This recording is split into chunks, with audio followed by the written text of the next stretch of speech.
This is Coach Brian, and we're going to talk a little bit today about understanding a little bit more about candlesticks. So, candlestick patterns go all the way back to, I think, 1800s at least, when it was all developed by a rice farmer who was using it to be able to predict rice futures. So, when you think about markets, of our financial markets, they've always existed in some form or fashion for hundreds and hundreds of years. But this rice farmer was able to use what we consider the Japanese candlesticks to be able to create a chart and figure out when the price of rice, or the future contracts for rice, were going to go up and down. And he was very profitable and made money. Well, you fast forward a couple hundred years and you look in the present modern day century, and we're still using Japanese candlesticks. In fact, they're a huge part of developing any kind of strategy, from being able to tell momentum, being able to tell who's buying or selling, to even determining when to enter or exit certain trades. So I'm going to have a little primer for you to teach you a little bit more about candlesticks so that you can be able to understand how to use them effectively. So first, let's get into the pack of understanding what exactly happens on a candlestick and what does it mean. There's basically two types of candlesticks that are important for you to know. There's your bullish candlestick, and then there's also your bearish candlestick. And so the two of those will end up making a big impact into how you use it. So let's look at the bullish candlestick first. The first thing is that when you have a bullish candlestick, it starts with an opening price. That's the very low part of the candle. And then what happens is there's a couple things that we have to pay attention to. We pay attention to the low, we pay attention to the high, and we pay attention to the close. If you've ever seen price, so let's say for instance there's NASDAQ 100, and then you'll see like a O value with some numbers, you'll see a H value with some numbers, a L value with some numbers, and a C value with some numbers. All that refers to is the close, the low, the high, and the open of price. So that's what OHLC means when you look at price. And it's the same for both bullish candles and bearish candles. But specifically what we want to look at is what is price doing. So price opens. And so what does the low mean? The low means that price was pushed down here. But also what ends up happening is that means the bearish sellers came in to push this candle down, but price was able to push up as high as this, thanks to the bullish pressure that was inside of a candle. But ultimately, bears came back in and eventually ended the candle somewhere in here. So that's the open and close make up what we consider the body of a candle, whereas the high and the low and the distance between those two make up what we call the upper shadow or a wick, and what make up the lower shadow are also considered a wick. But there's two different ways that you can really think about how it's basically said. So when we look at the candles, we're looking at the high, we're looking at the open, the close, the high, and the low. Now, let's look vice versa at a bearish candle. It's pretty much the same thing, you just flip in reverse.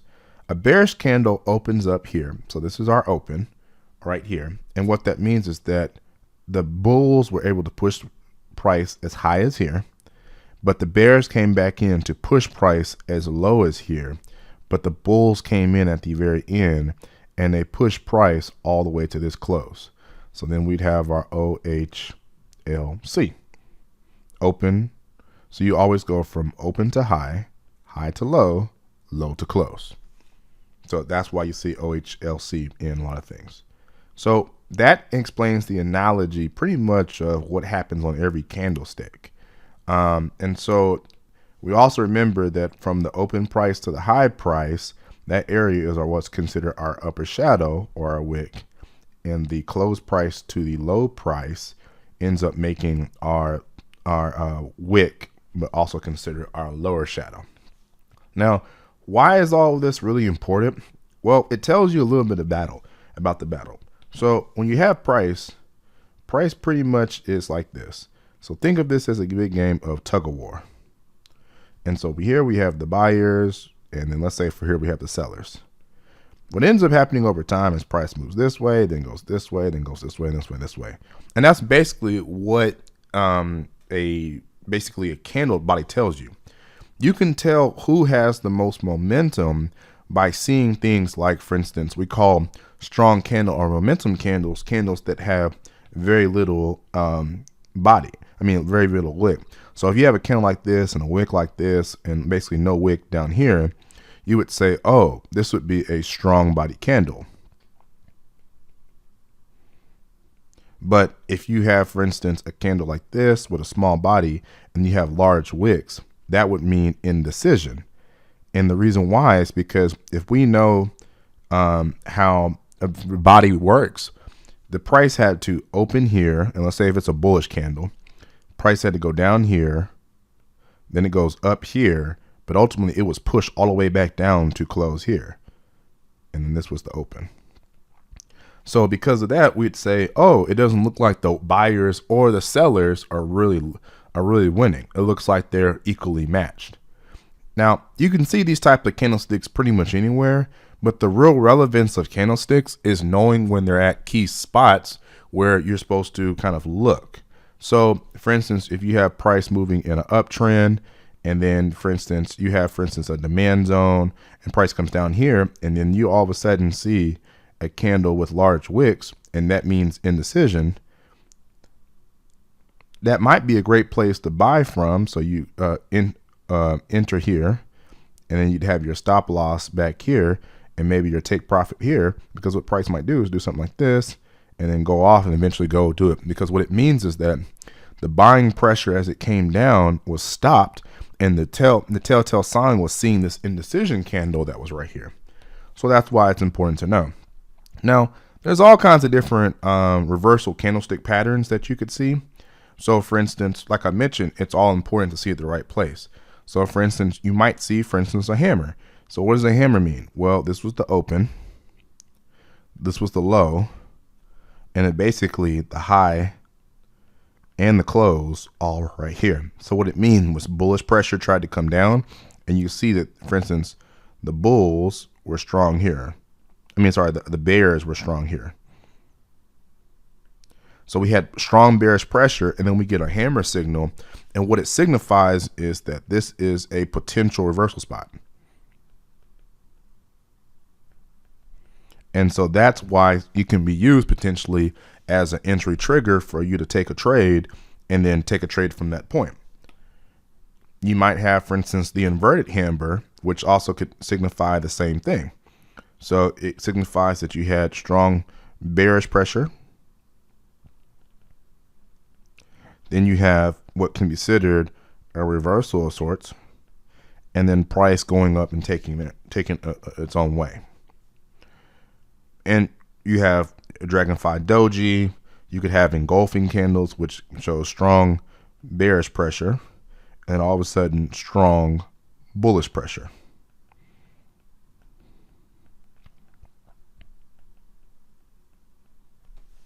So what it really means with these reversal candlestick patterns is understanding at the right spots, this can signify a changing of hands. Because remember, all price does is runs a big game of tug of war, in which you have buyers on one side and sellers on others, or as we refer to them as bears and the bulls. So that's all it means.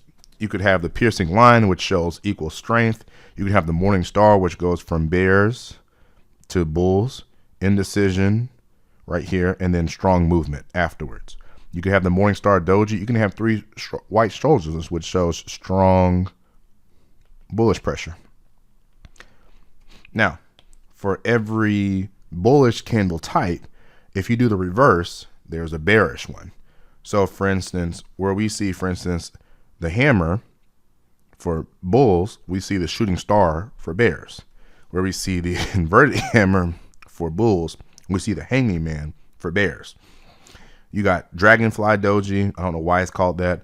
Gravestone doji. I don't understand why it's called that. But those two patterns equal to each other. Where you have the bullish engulfing, you have the bearish engulfing, you have piercing line, dark cloud cover. If there was a morning star, you have an evening star. And the same thing goes on and on. Morning doji star, evening doji star, three crows, black crows. Now, you can find all kinds of different candlesticks on the internet. these are just some of the ones that are more popular. People come up with all kinds of different patterns. And ultimately, I'm not going to say that one pattern holds more than the other, but I will say what you really understand about candlesticks, a couple of things can run true that's going to really help you. One, you want to see some type of indecision, and you want to see some type of strong movement afterwards. So when you see something like a morning star, which goes from a doji and then a strong bearish candle, or like a small candle then, or a morning doji star, these 10, I would say, probably are stronger candles. Or if you see 3 white soldiers or 3 black crows, those are the strong movement. You really have to understand what's happening in the tug of war, and the location has to be prime.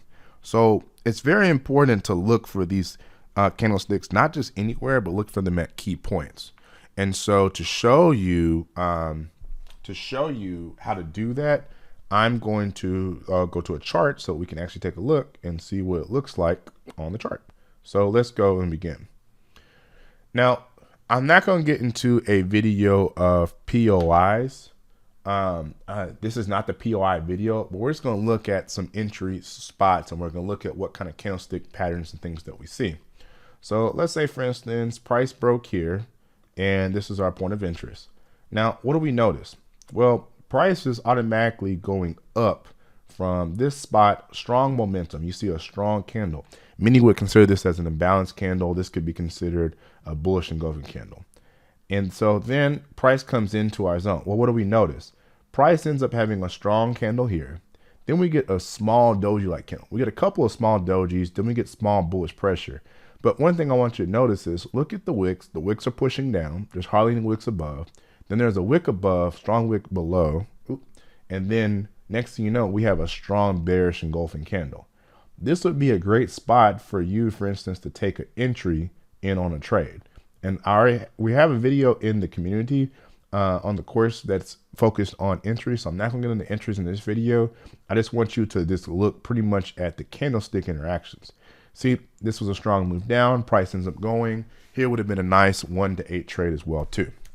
So this is why looking at the specific spots of where you're at and the zone where you're at, where you can really be able to find a good video on specifically the entries and those pieces. All right.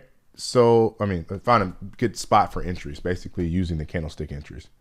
All right. So let's look at another spot. So price ends up breaking through right here. So we end up having a good spot for us to look for entries. And this spot right here comes in from this demand zone. And what do we have here? Well, we have a strong bearish candle, small wick. Then we have a strong candle with bullish momentum. You could have looked to enter in right here. You could have set your target right here to be the supply zone. So to set something like this, put your stop here, and could have knocked off a trade with like a 1 to 1.6, right? Now, we're looking at the 4 hours, so it could have been more if you went on to a lower time frame. But for instance, this is not a video on entries. This is not a video on points of interest. This is literally looking at candlestick interactions. So let's go ahead and move this down over here to look at this other entry that we could have taken. So here we have a demand zone, breaks through here, price comes back, and look at what happens. Price barely taps this zone right here, and it gives us a strong candle, bearish, yes, but a strong wick too, which means for some reason, price doesn't want to go past here. And then what do we get? We get an inside bar. So we get a small little inside bar candle. You could have taken your entry right at that point here. I'm not going to get into stops and such like that. And then this would have gone on to be a profitable trade. So looking at those candlesticks really make a big difference. We're going to do one more example. Here, price comes in and breaks through right here. Price comes down, and look at what happens. Strong bearish momentum. Then we get a doji, which shows that the bears and the bulls are both vying for the same spot, and they're pretty much very close to each other. So then what happens is we get a candle that shows more momentum to the bullish side. So you could have looked to enter in right here. And that would have been an example of like a morning star or morning star doji, depending on how you look at it. And then here, boom, 1 to 5 risk to reward. So the candlestick patterns can play a big portion into you to understanding, what's happening at the right spot. Now let's take a look at an example where these fail. So here, let's say for instance, price ends up coming in and breaks through this demand. breaks through the zone. So we have a strong demand zone, but look at what happens. Price comes into it. Price comes in with a bearish candle. And then all of a sudden we have this bullish candle. It doesn't exactly close above this. And then next thing we see bearish with a doji, a smaller candle body, doji, smaller doji, and then price just breaks through. Well, we could tell that the bearish momentum wasn't strong because look at all the wicks to the upside. The wicks that were coming right here on the upside are really telling us that, hey, the bulls are not able to come back in, especially after they had one strong candle, and after that, it was nothing but bearish candles. So you might look to this and say, well, there was no indecision. Here was the indecision right here, where it looked like they were winning. After the indecision candle, we didn't get met with a bullish candle. We got met with another bearish candle. And then we got met with a strong body bearish candle, which showed, hey, this was not a spot for us to enter. So by looking at the right spots, like our points of interest, it can really tell you a lot about what's going on with the candles and understanding the relationship between the high, the low, the open, and the close of a candle, which is always shown usually right here at the top so that you can see numerical values right here. You can always be able to tell a little bit more about the candles. So what you'll find through your testing and your time is determining what type of candlesticks do you want to see at points of interest, and you can use those for entering the market. I hope this refresher about candlesticks and candlestick relationships were really helpful for you. If you have any questions, feel free to ask inside our Precision Markets Discord, and I look forward to seeing you on the next video. Thanks for tuning in.